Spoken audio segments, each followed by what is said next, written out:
Jace LeJeune here at our inaugural Gridiron Football Media Day event here in Denham Springs, Louisiana. And before we even start the interview, I got Coach Ross Akpan from JS Clark. I'm going to make sure, Coach, that nobody steps in front of the camera or walks in front of the camera. I'll make sure. But if you do that, I don't know if we'll be able to have as good of an interview because now we're used to people walking in between the camera and in front of it. So we're going to try, though, Jace. We're going to try this. Hopefully we can make it through. Well, maybe one day we'll post the unrated version of the of that interview. Yeah, they can't do it. That's gonna get demonetized on YouTube, brother. That's gonna definitely get. We might have to put that one on Showtime or something like that. HBO or something, right? Yeah, after 9 p.m. definitely. Oh yeah, absolutely. Well, Coach, we're gonna talk some football with you, JS Clark, and going your first year at JS Clark. So, talk about just really the first off season you've been with this program, and you're trying to build this program right back up. So, talk about the process and how that's really been. The process this summer has been all about culture, all about really understanding who we want to be as a football team. The biggest thing at JS Clark is we're a leadership academy, so we're trying to make these young boys into leaders. The best football teams are always player-led, so we do a lot of stuff that is pushing them into becoming the leaders they need to be in life. I really believe that if we get them on the road to being leaders, get them on the road to being great men, we're going to win football games along the way. So that's what we've done. You know, they've worked their tails off, no lie. I'm really proud of the work they've put in. We came down to Baton Rouge a couple times, did some 7-on-7s. They did well. We were able to be part of the 7-on-7 at St. Ed's.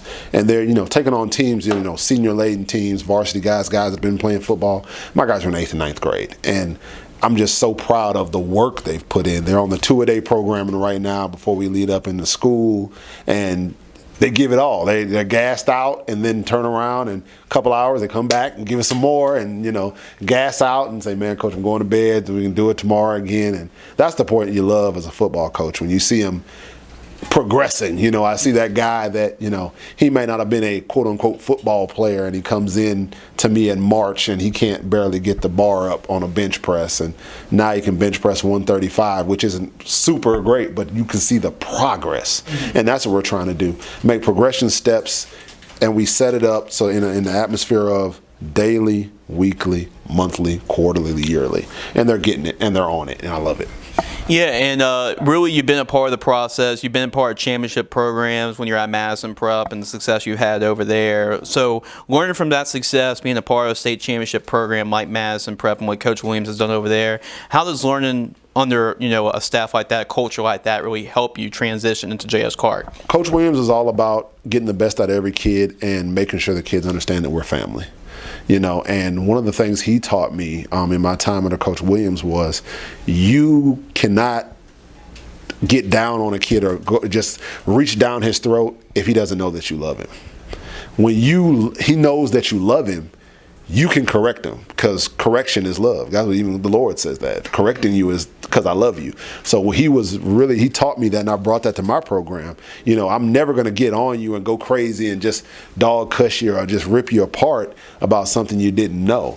Not just that, we have to have a certain relationship before I can correct you. You got to know I loved you. Now that you know I love you, when I correct you, it's not the, lip smacking or talk back. It's okay, I got you, Coach A. I'm gonna take care of it.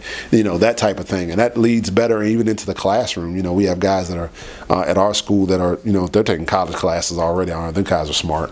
But they're now the guy that sits in the front of the classroom that handles this. You don't have to tell them to do that. They do it on their own because they know what the expectation is. And when it doesn't happen and you correct them, they're cool with the correction because they know if you're telling me something, it needs to be done. And I got that from Coach Landry Williams and Coach Sutton at Madison Prep, and I'm forever grateful for that time. Absolutely. You coached some outstanding football players during their time. It makes me look pretty good. People ask me all the time about, the offense was great. And I was like, yeah, it's pretty simple when you got Zeon Chris back at quarterback. So, it makes you look good. He makes you right a lot of times. Oh, yeah. Absolutely. And so you mentioned those guys that you've been a part of, even the interview that you did with Andy, right? You've been a part, you coached Quincy Wiggins. Quincy Wiggins wasn't always a football player, right? No.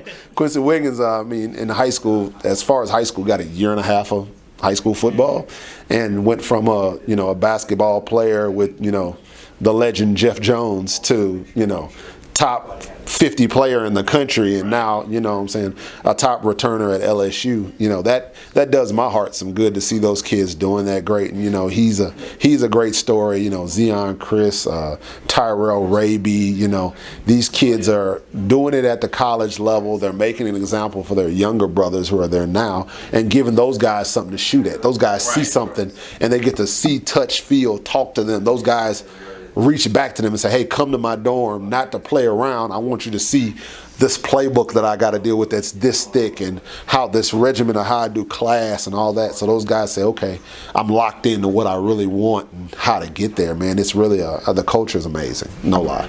Yeah, absolutely. And like, it inspires the kids right now at JS Clark to come out, you know, like, you never know what's going to happen. So like, it really shows the kids that they can do something. Correct. It can be done. It can be done. Opelousas is one of those areas where, like I say it all the time, you spit and hit a kid that can run and jump. I mean, it's crazy how many kids are in it. It's a basketball area. There's a lot of kids playing basketball, but there's a bunch of those 6'1", 6'2" basketball players that can kind of do everything, and some of them need to get on the football field, and they are getting on the football field, and it's amazing.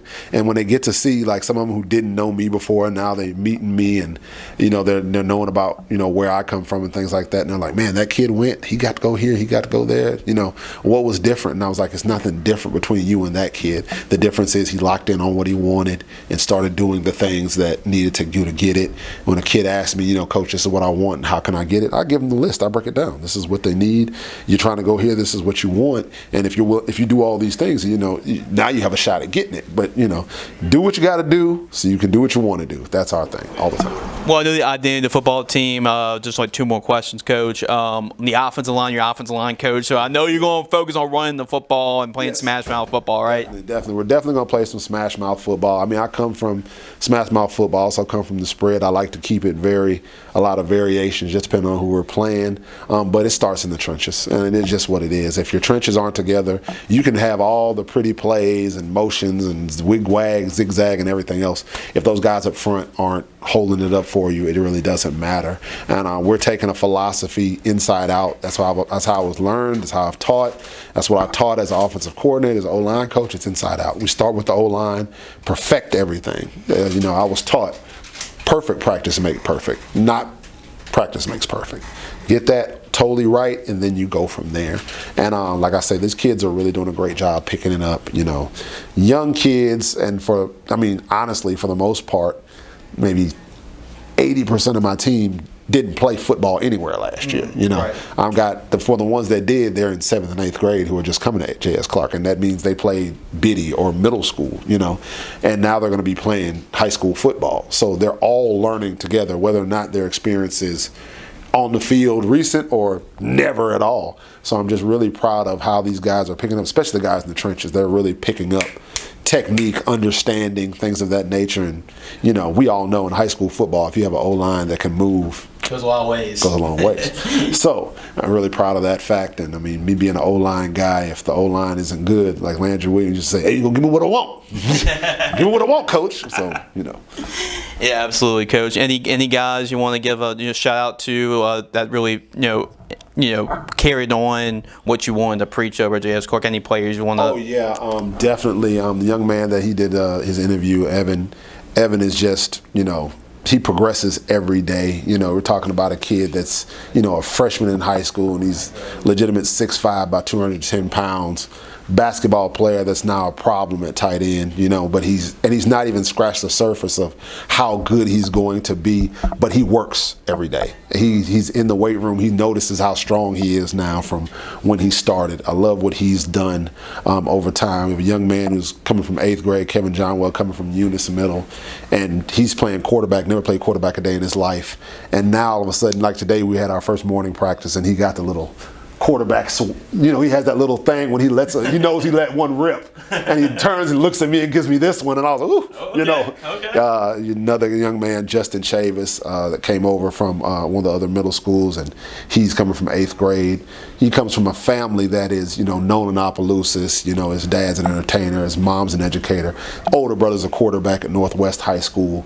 He made a decision to come to JS Clark to make his own legacy. And when I say that kid just works every day, like I don't have to tell him anything. He goes in there and goes to work. You know, he's our other quarterback. He also plays slot, also plays nickel. Prides himself on just trying to just be the leader. You know, even though he's not one of the guys from the school, he's coming in new. He wants to be the guy.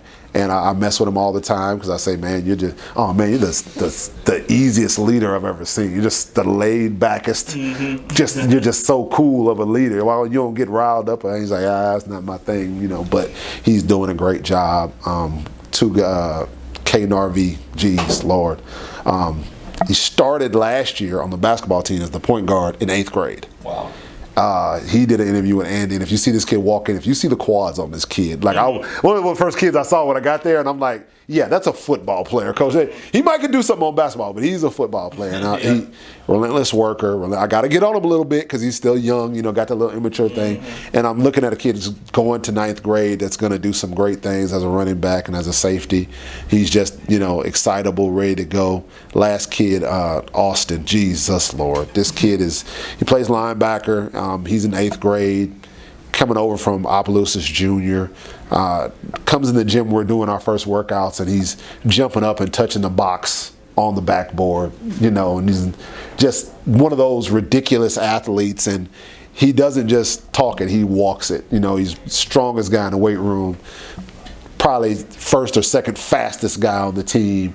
If I say, Austin, go do this, he's going to go do that. He's one of those kids. You know, if I told him tomorrow, Austin, I need you to play left tackle because you're just that strong, he was like, okay, no big deal. Let's go. I'll knock something out. I'll knock a wall down for you, coach. He's one of those kids from Jump Street. He's just been really jumped in and just dived into what we're doing. And I just love it, man. All of them, you know, they all just have really, really grabbed a bite of what we're doing as a coaching staff and grabbed a bite of the culture. They're becoming leaders. They have their ups and downs. They're kids. It's going to happen. But I try to mitigate the problems and make it more solution-based, and that's what kids need nowadays, not just people jumping down their throat. So they fix their own problems a lot now. So if there's something going on, they fix it themselves. And like I said, that can lead to the chips that I'm trying to get to. You know what I mean? Yeah, absolutely, Coach. Last question. It's really important to build a community, build a football program. You need the community support behind you, right? So give a shout out just to the fans that come out and support y'all this fall. Oh, man. We're going to be doing some great things. Some people who know me know that I'm a little bit over the top. They always say that Deion Sanders this, he's doing a bit. I mean, hey, man, you know, he was one of my favorites growing up, and I like it. I like it. I just say, you know, J.S. Clark, we're going to do some things that you haven't seen before in high school football in Louisiana. I'm not ashamed to say it, and some people, you know, going to cringe, but we're playing a JV schedule to start out, of course. We won't wear the same thing twice this year. So we're going to be Oregon as far as high school football goes. And we got some, you know, everybody's like, we saw the uniforms, we saw this one and that one. I got a couple more surprises up my sleeve. Okay. You know, first game of the year, we got some nice things that are going to happen. It's going to be exciting, you know. We're just really trying to really turn the beat up in Opelousas. You know, we got some great football already going down in Opelousas, and we want to do our part to really bring it up and make people really realize, like, Opelousas goes live for football. We can really do it. So, yeah, man, it's a J.S. Clark thing. Some people are going to understand, some people won't. And we always say it really simple. You know, the difference between us and them is we know we're going to win. Yeah. Easy. Absolutely, Coach. Always a pleasure to catch up with you as well. Nobody ran in front of the camera. I don't think the banner fell down. That was the other thing. Last time the banner went down, so I don't know how good this interview will be when you finish editing it. No banner went down. Nobody jumped in front of it. We'll try. That's what matters, Coach. Always a pleasure. Keep an eye on J.S. Clark this upcoming season in 2023. We'll have a team spotlight on our website. Make sure to go to our website, gridironfootballusa.com. We'll have more coverage of Coach Akpan and the rest of the J.S. Clark Bulldogs, what they do in 2023 this upcoming fall. All the time. Thank y'all.